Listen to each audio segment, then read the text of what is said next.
Ano nga ba ang probable cause? Philippine jurisprudence defines probable cause, quote, from a case, as such facts as are sufficient to engender a well-founded belief that a crime has been committed and the respondent is probably guilty thereof and should be held for trial. Nandun po yung kaso sa PowerPoint. Also, another case, it says, the term does not mean actual and positive cause, nor does it import absolute certainty. It is merely based on opinion and reasonable belief. Thus, a finding of probable cause does not require an inquiry into whether there is sufficient basis or sufficient evidence to procure a conviction. It is enough that it is believed that the act or omission complained of constitutes the offense charge. In still another case, nandyan din po sa PowerPoint, a finding of probable cause merely binds over the suspect to stand trial. It is not a pronouncement of guilt. Sa konteksto po ng impeachment, ang tanong natin, may sapat bang facts at circumstances na suportado ng ebidensya na makakakumbinsi sa atin na maniwala na ang isang impeachable offense tulad ng betrayal of public trust, graft and corruption, culpable violation of the Constitution ay maaaring naganap? Kapanipaniwala ba ito sa makatwiran kung mag-isip? Reasonable mind. Madam Chair, matapos ang 3 clarificatory hearings batay sa mga testimonya, dokumento at ebidensyang iniharap, malinaw ang ating konklusyon. There exists probable cause. I will run through the specific grounds in the Sabalia et al. Complaint. I'll do it quickly, Madam Chair.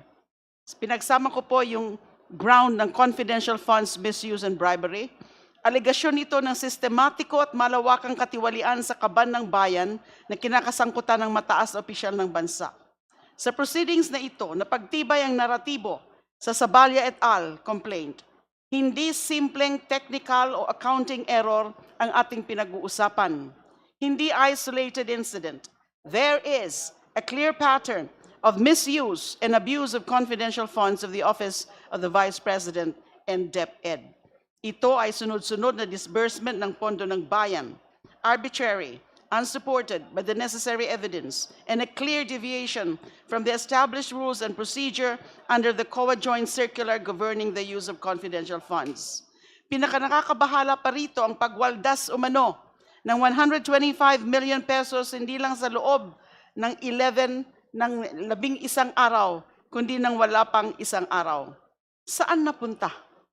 Yan ang isa sa mga sinalaysay ni Ramil Madriaga sa kanyang supplemental affidavit dated April 11, 2026 na kanyang isinumite at pinanumpaan sa komiteng ito. Personal, detalyado at direktang isinalaysay ni Mr. Madriaga ang kanyang kinalaman at nalalaman sa umano'y pagdadala at delivery na mahigit 100 milyong piso. Hindi sa loob ng 11 araw, kundi mas malala sa loob ng mas mababa pa sa 24 oras. Pera ng taong bayan, confidential funds na galing sa kaban ng bayan, nilalagay sa duffel bags, inililipat sa mga sasakyan, milyon-milyong pera na iniiwan lamang sa mga drop-off points. This is not an ordinary allegation, Madam Chair. This is a direct testimony of a person who claims that it was he who transported and delivered all this money sourced from public funds. Ang pag-abuso sa confidential funds ay lalo pang pinagtibay ng forensic findings ng National Bureau of Investigation Question Documents Division. Sa pagsusuri ng NBI sa ilang acknowledgement receipts that were submitted by the Office of the President and DepEd to substantiate supposedly their liquidation of the confidential funds, lumalabas na pineke ang mga pangalan at pirma ng mga di umano'y nakatanggap ng pondo. Malinaw indikasyon ayon sa NBI na bagamat magkakaibang pangalan at lagda ang ginamit, ang mga ito ay isinulat o pinirmahan ng iisang tao lamang. Ito rin ay pinagtitibay, Madam Chair, ng certification na isinumite ng Philippine Statistics Authority, PSA. Kinumpirma ng PSA na may mga pangalan ng mga sinubmits na acknowledgement receipts na walang record sa civil registry. Isa na namang misteryo sa seryong ito ng mga kababalaghan. If these people Mary Grace Piatos, Kokoy Villamin, and the others do not exist. Malinaw ang implikasyon. The documents submitted to justify the supposed use of confidential funds are based on fictitious identities. Kung gayon, ay saan o kanino napunta ang pondo. Isa itong hayagang panloloko sa taong bayan. Madam Chair, the Commission on Audit na mismo ang nagsabi, mayroong paglabag sa paggamit ng confidential funds. Sa COA Commission Proper Decision number 2026-171, denied ang appeal ng Office of the Vice President sa Notice of Disallowance para sa 2022 confidential funds. Ang halaga, 73.2 million. Ang dahilan, failure to comply with the joint circular governing confidential funds, including the failure to properly substantiate the use of these funds. Mayroon pang hiwalay na COA Notice of Disallowance sa confidential expense ng OVP para sa 2023 na umaabot naman sa 375 million pesos. Suma total, nasa 448 million pesos ang pinababalik ng COA sa OVP dahil nasuri nilang maanumalya ang paggamit ng confidential funds. This, Madam Chair, I submit, is not merely a technical finding. This is an official determination by the State Auditor na ang pera ng bayan, halos kalahating bilyong piso, ay ginamit sa mali at lumalabag sa umiiral na mga regulasyon. Napresenta rin sa clarificatory hearings ng komite ang transcripts at recordings ng mga naisawalat sa House Committee on Good Government and Public Accountability noong 19th Congress. Kabilang na dito ang mga envelope na ebidensya ng bribery and corruption ng mga DepEd officials. In fact, Attorney Michael Powa was invited by the committee for being the Vice President's former Chief of Staff and spokesperson in DepEd, even confirmed that he in fact received envelopes containing money from VP Sara. Madam Chair, kapag pinagsama-sama natin ang lahat, ang salaysay ni Mr. Madriaga, ang NBI forensic findings, ang testimonya sa mga nakaraang pagdinig, at higit sa lahat ang final decision ng Commission on Audit, hindi na ito aligasyon lamang. Mayroon ng malinaw, magkakaugnay at nakakaalarmang pattern. At kung pamantayan ng probable cause ang pinag-uusapan, higit pa ito sa sapat, sumobra pa. Pero hindi pa dito natatapos. Doon naman po tayo sa unexplained wealth. Sa halos 20 taon ng panunungkulan ni VP Sara mula noong siya ay unang nahalal noong 2007 sa Davao hanggang sa maging pangalawang Pangulo, makikita ang tuloy-tuloy na pagtaas ng kanyang idineklarang net worth, pero kulang-kulang at kaduda-duda ang mga detalyeng nasa SALN. Kasabay pa rito ang mga documented movement o daloy ng malalaking pondo o transactions sa iba't ibang bank accounts ni na VP Sara at kanyang asawa. Simple lang naman ang ating tanong, ang pagyaman bang ito ay naaayon o proportionate sa kanyang sahod at iba pang lehitimong pinagkakakitaan? Noong nakaraang pagdinig, Madam Chair, masusi at detalyado nating sinuri ang mga SALN ng pangalawang Pangulo mula 2007 hanggang 2024. Kapansin-pansin ang pagtaas ng kanyang net worth through the years, pero in-note natin na base sa 2024 SALN, siya at ang kanyang asawang si Attorney Manasseh Escarpio ay may net worth na 88.5 million, ang pinakamalaki sa kanyang halos 2 dekada sa gobyerno. Mas lalong kapansin-pansin na mula 2019 hanggang 2024, wala siyang dineklarang cash on hand or cash in bank. Bokya. Tapos, ang sasabihin lang ay inilagay ito sa others. Sa pandilin lang na ito para namang pinanganak lang tayo kahapon. Dito pumapasok ang napakabigat na report ng Anti-Money Laundering Council or AMLAC.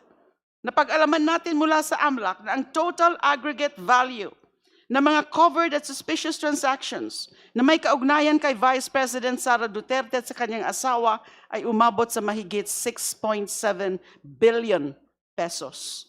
Hindi lamang ito isang transaksyon. Binubuo ito ng 663 covered at suspicious transaction reports na na-flag ng AMLAC sa mag-asawang VP Sara Duterte at Attorney Manasseh Escarpio.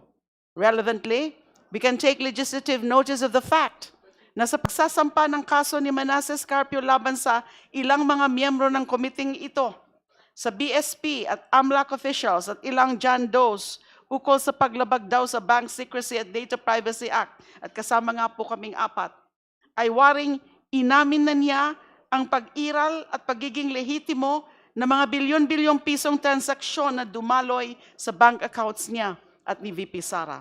At dito ay kapansin-pansin ang napakalaking discrepancy o hindi pagkakatugma mula sa mahigit 4.4 bilyong pisong pumasok sa kanilang mga account kumpara sa mga halagang idineklara sa mga SALNs. Ang tanong, bakit wala sa SALN? Saan ito napunta o ginamit? Bakit wala itong nibakas man lang sa mga deklarasyong dapat sana'y sumasalalim o sumasalamin sa buong financial truth ng isang public official? Ito po ay hindi lamang discrepancy. This is red flag of the highest order. This is a clear constitutional breach, a veritable black spot in our system of accountability of public officers. Dagdag pa rito, ayon mismo sa financial intelligence analysis ng AMLAC, ang mga hindi pangkaraniwan at bilyon-bilyong transaksyon na ito ay maaaring maiugnay sa 3 predicate crimes ng money laundering, drug trafficking and related offenses, graft and corrupt practices, at malversation of public funds. Napagtitibay rin ng ulat ng AMLAC ang mga resulta ng investigasyon ni dating Senador Antonio Trillanes IV. The former senator's sinumpaang salaysay contained annexes pertaining to summaries of supposed bank transactions in hefty amounts in bank accounts of Sara Duterte, either singly or jointly with her father, husband, and the rest of the Duterte family. Tinukoy rin ni Senator Trillanes ang umano'y daloy ng pondo papunta sa vice-presidente mula sa isang alleged drug lord na si Samuel Sammy Uy. This representation, as you may remember, randomly selected 18 transactions, and we've been corrected earlier by the Honorable Chair. 19 transactions nga po pala ang aking pinili randomly from the transactions appearing dun sa annexes ng sinumpaang salaysay ni Senator Trillanes. The AMLAC confirmed that 19 out of 19 randomly selected transactions appeared in AMLAC records. Kung hindi nagtutugma ang dineklara ni VP Sara sa SALN niya sa mga naiulat na bulto-bulto at dambuhalang transaksyon ng AMLAC, ito namang mga sinuri nating transaksyon sa annexes ng sinumpang salaysay ni Senator Trillanes ay tugmang-tugma sa nasa AMLAC report. This, Madam Chair, I believe is not coincidence. Ito ay malinaw na corroboration. For prudence, Madam Chair, sinuri rin natin ang maaaring lehitimong pinanggalingan ng yaman. The Securities and Exchange Commission submitted to this committee the General Information Sheets and the Audited Financial Statements, AFS, of the business or businesses associated with the President and her husband. Batay sa mga record, ang mga negosyong iniuugnay sa Vice Presidente at sa kanyang asawa ay hindi nagpapakita ng sapat na kita. Ang ilan pa nga ay nalulugi o kukonti lamang ang earnings. Sa mga findings na ito, mapapaisip tayo. Kung hindi galing sa sahod at hindi rin kita mula sa negosyo o lehitimong asset, saan hinugot ang bilyon-bilyong piso na nasa ulat ng AMLAC? Unexplained wealth is not a mere technical defect, nor is it a minor omission. Unexplained and undisclosed wealth is a flagrant constitutional violation. Malinaw po sa batas, Section 2 ng RA 1379, na kapag ang isang public official ay nagkaroon ng ari-arian na manifestly disproportionate, hindi tumutugma sa kanyang sahod at lawful income, ito ay may presumption na unlawfully acquired. Ayon sa Supreme Court sa Heirs of Ligot versus Republic of the Philippines, GR number 257827, March 5, 2025, quote, wealth acquired by a public officer during their time in office that is clearly disproportionate to their lawful income is presumed ill-gotten, end of quote. And when this presumption is not overcome, This becomes a clear culpable violation of the Constitution and betrayal of public trust.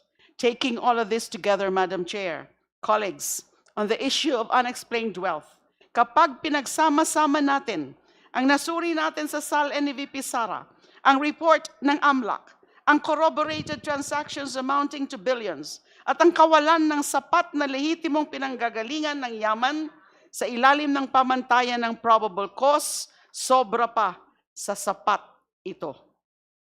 Sa last ground naman po on threats and destabilization. Tungkol sa pagbabanta at destabilisasyon, Madam Chair, nakita natin ang video. Walang duda na authentic ito. Si VP Sara mismong umamin na siya ay nangontrata ng isang mamamatay tao para ipapatay ang matataas na opisyal ng gobyerno, lalo na yung Pangulo. Ang pagbabantang ito ay hindi biro, hindi hyperbole. No joke, no joke. Sabi nga mismo ni VP Sara, no one can now claim that that was merely a joke or a rhetoric.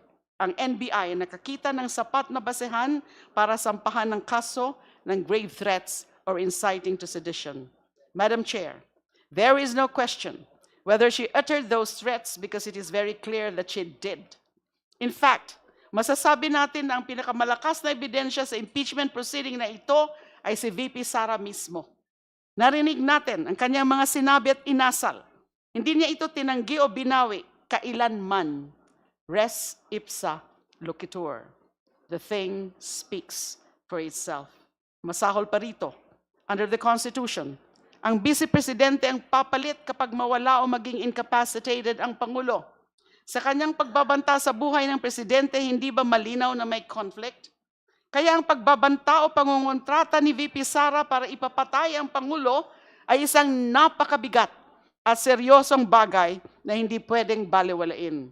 Kung ipagwawalang bahala lang natin ito, ano ang mensaheng pinapaabot natin sa sambayan ng Pilipino? Na ang mataas na posisyon ay lisensya para magbanta at magpapatay? Hindi ito katanggap-tanggap. Of course, it is an affront to the targeted individual. But more than that, it is an attack on the very foundation of our government and an insult to every Filipino who upholds the rule of law and values the sanctity of human life. Thus, as with the other issues, there is more than probable cause here, where the Vice President issued grave threats, incited the people to sedition, and committed acts that tend to destabilize the government. Sa conclusion na po ako, Madam Chair, honorable colleagues, we can reasonably conclude that the pieces of evidence before the committee, both testimonial and documentary, are clear, consistent, preponderant, and mutually reinforcing. From the misuse and abuse of confidential funds, bribery of DepEd officials, to the alarming pattern of amassing unexplained wealth, to the gravity of threats and seditious incitement that strike at the very heart of our constitutional order, ito po ay klaro. There exists probable cause to impeach the Vice President. Walang duda. Higit pa sa probable cause ang ating nakita sa impeachment proceeding na ito, walang kwestiyon, meron tayong sapat at makatwirang dahilan upang umusad ang prosesong ito at para ma-impeach ang Vice Presidente. Let us then move forward to impeach the Vice President. Maraming salamat po. I know that excited na po lahat sa botohan at maski yung publiko, the viewing public, excited na rin. But we feel that it's important to give a summation para lalong mag-guide po ang mga miyembro nitong committee.